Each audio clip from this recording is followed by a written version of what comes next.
en me disant, lorsque j'ai dit à ma thérapeute que j'allais arrêter, elle m'a envoyé une lettre en me disant que c'était une erreur et que je n'allais jamais le faire tomber amoureux de moi si j'arrêtais. En entrant dans la méthode, elle a réalisé que cette dame la maintenait dans un climat de culpabilité en lui répétant s'il ne tombe pas amoureux, c'est de votre faute. Mais en faisant ces séances chaque semaine, vous allez y arriver. Ça a duré 5 ans comme ça avant qu'elle réalise la toxicité de la situation. Bonjour à toutes, bienvenue dans Change ton schéma amoureux. Il y a beaucoup de nouvelles personnes qui nous écoutent. Je vais me présenter brièvement.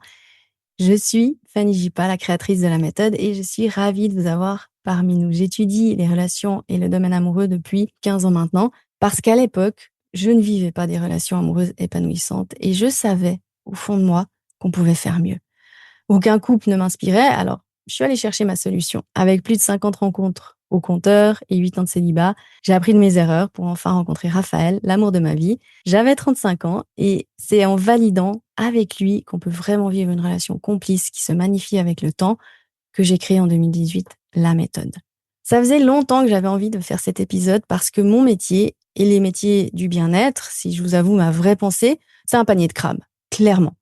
Mais je voulais le faire en toute humilité, sans vous faire peur, mais au contraire, en vous responsabilisant. Il y a des bonnes personnes, il y a des mauvaises personnes, il y a ceux qui sont nuls et ceux qui sont doués, et bien évidemment, il y a ceux qui prônent quelque chose qu'ils ne vivent pas eux-mêmes. Et c'est comme ça dans tous les corps de métier. Pour avoir, avant d'être coach, travaillé dans pas mal de cabinets dentaires, là aussi, il y avait des dentistes extrêmement doués et il y en avait qui étaient nuls, voire qui aggravaient votre cas. Et encore une fois, ça ne veut pas dire qu'on doit se méfier de tout, mais être informé, être éduqué. Je ne suis pas non plus, et encore une fois, c'est ma pensée, je ne suis pas pour la surprotection qu'on est en train de développer de tous les côtés, mais plutôt pour nous renforcer et pour nous rendre responsables de ce qui se passe dans nos vies, tout simplement. J'ai hésité aussi à le faire parce qu'en tant que coach et accompagnante du bien-être, je suis censée être pleine de bienveillance, aimer tout le monde et vous dire que tout est aligné et chaque personne va t'apporter quelque chose. Ce qui est vrai, mais à moitié. Et on va le voir aujourd'hui parce qu'il y a quelques subtilités et j'ai envie de faire quelques distinctions sans dénoncer, mais plutôt en vous remettant au centre, en vous rendant attentif sur ce qui est juste, sur ce qui est faux, ou plutôt sur ce qui va vous servir et ce qui va vous faire stagner, voire parfois peut-être régresser. Il n'est ni question de moi, ni question de change ton schéma amoureux ou des autres techniques, mais de vous, que vous viviez la vie qui vous va. Et parfois, on peut se mettre dans des situations qui nous desservent et nous font stagner, comme ma cliente qui devait au plus vite fuir cette dame. On connaît tout l'effet secte, il peut aussi se produire en individuel sans qu'on s'en rende compte. J'ai vu des personnes boire les paroles de leur thérapeute et avoir zéro résultat dans leur vie.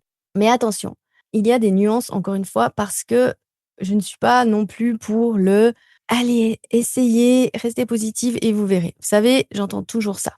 Oh, c'est génial, elle ne veut pas de fric, elle n'a pas poussé à la consommation pour plein de séances.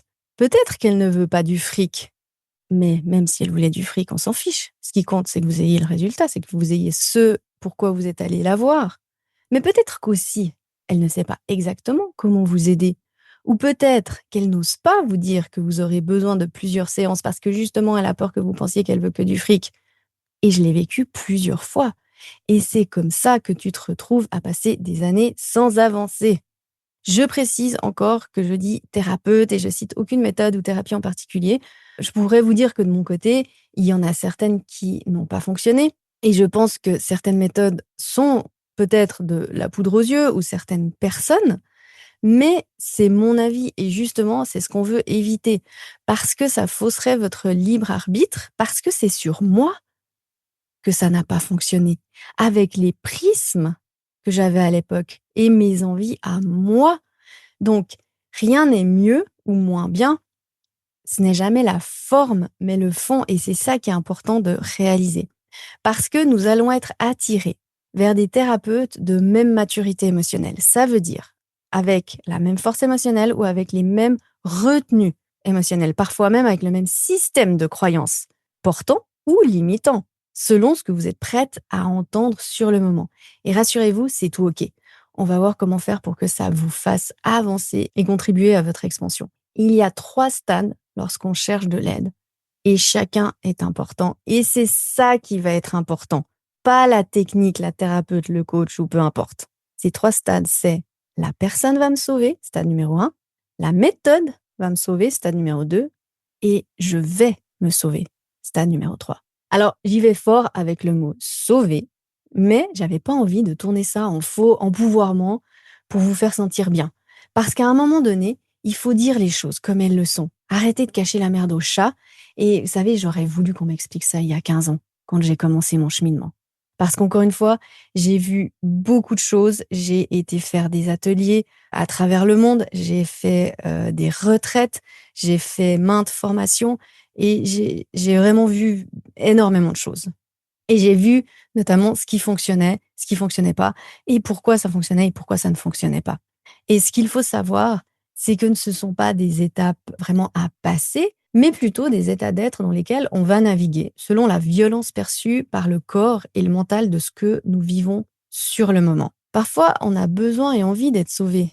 Et c'est OK, je pense notamment à lorsqu'on est dans une relation dite toxique, en plein divorce, dans un burn-out, dépression, un stade avancé de maladie, lorsque on a un décès d'un proche.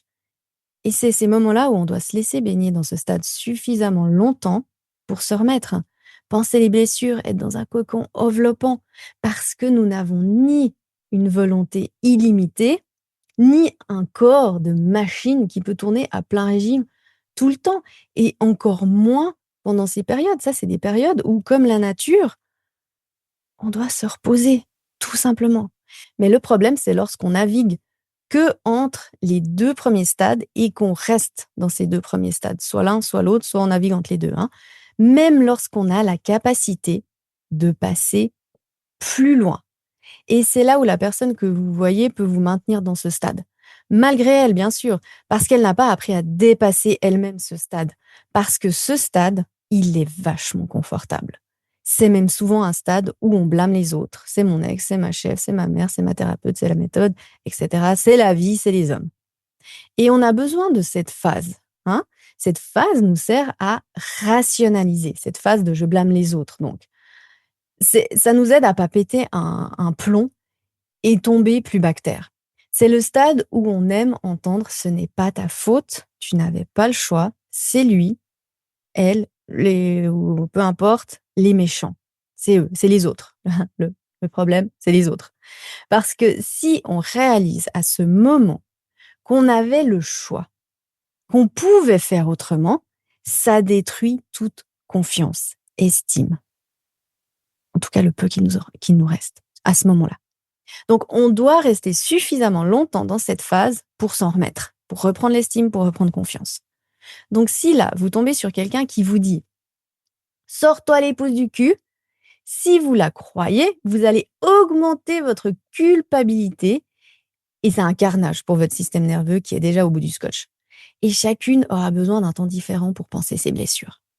Ensuite vient le moment où on prend confiance, où on reprend de l'énergie, où on peut passer à la phase «la méthode va m'aider» et on commence gentiment à refaire des actions, à entrevoir notre part de responsabilité sans que ça n'agisse sur notre système nerveux et qu'un feu de paille nous fasse reculer de 3 cases. Mais ce que j'ai remarqué, c'est que le 99 d'entre nous, et je m'inclus dedans, hein, restent dans cette phase. J'y suis restée des années. Mais parce qu'on ne nous dit pas qu'il est temps d'en sortir. Parce qu'encore une fois, ceux que vous côtoyez n'en sont toujours pas sortis, en fait. Et ils gardent la face devant vous, bah, bien évidemment. Ils vont pas vous dire: «Ah, ma vie, elle est merdique, mais je vais t'aider, toi, à te sauver de ta vie». Parfois et souvent même, vous en sortez, vous trouvez la bonne personne ou la méthode qui va vous faire bouger, mais la peur du changement va prendre le dessus et vous rejetez tout en bloc. Et j'y suis, comme je disais, restée des années, hein, autant au niveau amoureux qu'au niveau sportif et aussi dans mon métier. Ah, j'étais du type à mettre des plombes à réaliser et surtout à me responsabiliser. J'étais celle qui accusait tout le monde, hein, les mecs, les thérapeutes, la méthode qui est nulle. Mais j'y retournais, ou plutôt, je changeais de mec, de thérapeute et de méthode. À chaque fois, j'étais super enthousiaste, hein, ce que j'appelle la phase d'enthousiasme, où on a plein de résultats, où on a l'impression que ça marche. Et dès que ça stagne, pouf, repartir dans une colère type ça fonctionne pas, ils sont nuls, c'est nul, tout est nul. C'est pas ma faute. Hein, victime. Je stagnais au stade victime. Et après, je blâmais les autres pour mes échecs ou pour mes non-réussites. J'ai eu quelques clientes qui m'ont détestée, hein, bien évidemment, ça m'est arrivé aussi à moi, pour ensuite revenir en me disant qu'en fait, ce coup de pied au cul leur avait fait du bien. Parce qu'à un moment donné, on a besoin de ce coup de pied au cul, mais pas tout le monde a la force et la confiance de vous le donner. Faut le savoir, hein, vraiment. Pour ma part, j'ai toujours en tête ce workshop pour entrepreneurs où j'étais allée lorsque j'habitais à Sydney. C'était un workshop gratuit et lorsqu'à la fin, il a annoncé le prix de la méthode, je me souviens encore, je m'étais exclamée devant 20 personnes: «Je n'ai pas l'argent, vous êtes malades?» Il m'a répondu: «Alors va bosser pour le gagner». Ce qui m'avait agacée encore plus, hein, ouais, vraiment au plus haut point, mais ça m'avait fait un électrochoc, l'électrochoc dont j'avais besoin pour enfin me bouger. Parce qu'il avait raison, punaise, si je voulais quelque chose, fallait que j'aille le chercher. On a besoin de ces électrochocs quand on est prêt à sortir de la phase «la méthode va me sauver», bien évidemment. Si en face, vous avez une personne qui n'ose pas vous le donner, vous allez perdre un temps fou. Donc la phase bienveillance et aller à votre rythme, OK, mais pas pendant 5 ans. J'en ai parlé dans l'épisode, mais non, je me souviens plus du numéro, mais Laura vous le mettra dans les notes du podcast, l'épisode «Quand aller à votre rythme tue vos rêves». Et la clé dans tout ça, c'est quoi? C'est de vous demander où vous en êtes. Est-ce que c'est «la personne va me sauver»? OK, j'accepte d'être dans cette phase-là et à un moment donné, me poser la question: «Suis-je prête à passer à l'étape suivante?» Si oui, trouver quelqu'un d'autre pour passer à cette étape.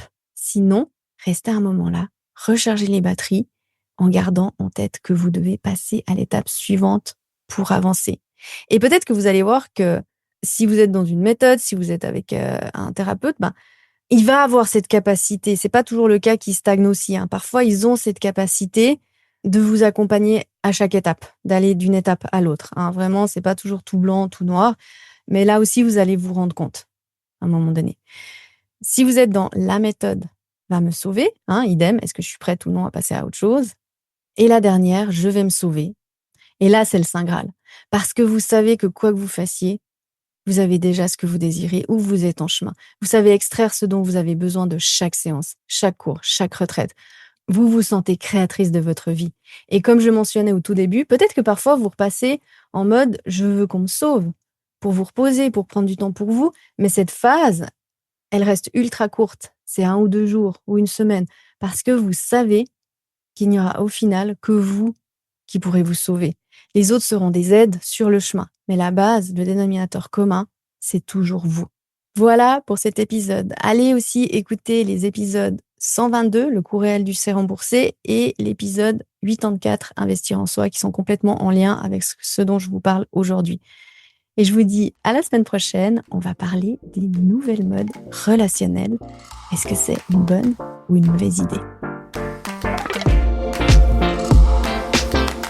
Pour incarner ce dont je parle dans le podcast, tu as plusieurs options. Le livre Change ton schéma amoureux, que tu peux commander directement sur Amazon. Et pour aller plus en profondeur dans ton schéma avec des exercices concrets, le cours en ligne où j'enseigne la méthode complète Change ton schéma amoureux, où tu apprendras tout ce dont je parle dans le podcast et comment mettre en pratique, notamment partenaire de schéma, le sweet spot, la communication complice. Tu trouveras toutes les informations sur fannyjipa.com.